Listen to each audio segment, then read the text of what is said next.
Question देखो रे 8 के ए नंबर में है रिक्त स्थानों की पूर्ति करे, है ना। दिए हुआ है बहुपद x square plus y square का घात, है ना। X square plus y square का घात कितना होगा, है ना। तो देखो एक्स स्क्वायर और वाई स्क्वायर इसका घात कितना हो जाएगा बताओ तुम लोग। 4 होगा। देखो इसका घात जो है हाईएस्ट पावर कितना है 2 है। दोनों चर पर जो है दोनों एक्स और वाई दोनों पर घात कितना है 2 है, तो इसका घात भी कितना हो जाएगा 2 आंसर हो जाएगा इसका। बी नंबर में है एक बहुपद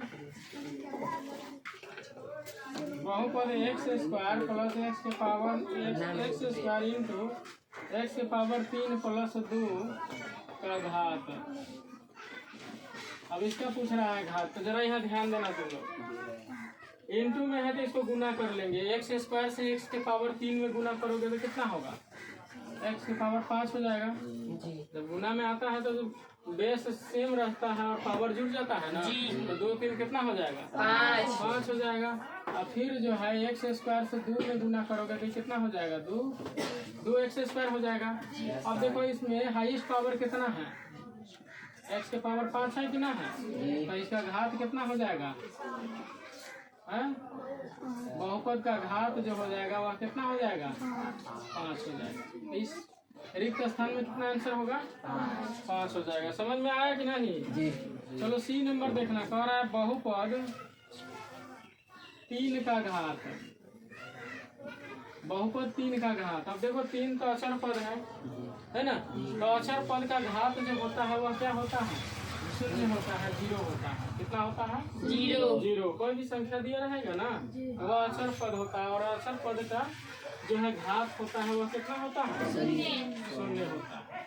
डी नंबर में दिए हुआ है कि शून्य बहुपद का घात, शून्य बहुपद का घात। अब तुमसे शून्य बहुपद का घात पूछ रहा है, तो शून्य बहुपद का घात कितना होता है, तो शून्य बहुपद का घात अनिर्धारित होता है, अनिर्धारित मतलब शून्य बहुपद का कोई घात उसका नहीं होता है। आगे है ई नंबर में दिए हुआ है बहुपद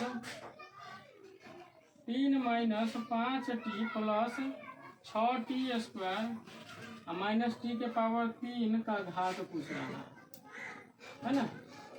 अब इसका घात तुम लोग बताओ, तो देख रहे हो question 3 minus 5t plus 6t square minus T के पावर में 3 है का घात कितना होगा। अब तुम लोग इसको देख के बताओ 3 तो घात कितना हो जाएगा 3। देखेंगे इसमें चर जो है उसके पावर में सबसे हाईएस्ट पावर कौन सा है, देखो टी के पावर में 3 है ना, यही हो जाएगा बहुपद का क्या हो जाएगा घात हो जाएगा। समझ में आया जी। चलो 1 नंबर क्वेश्चन देख लो।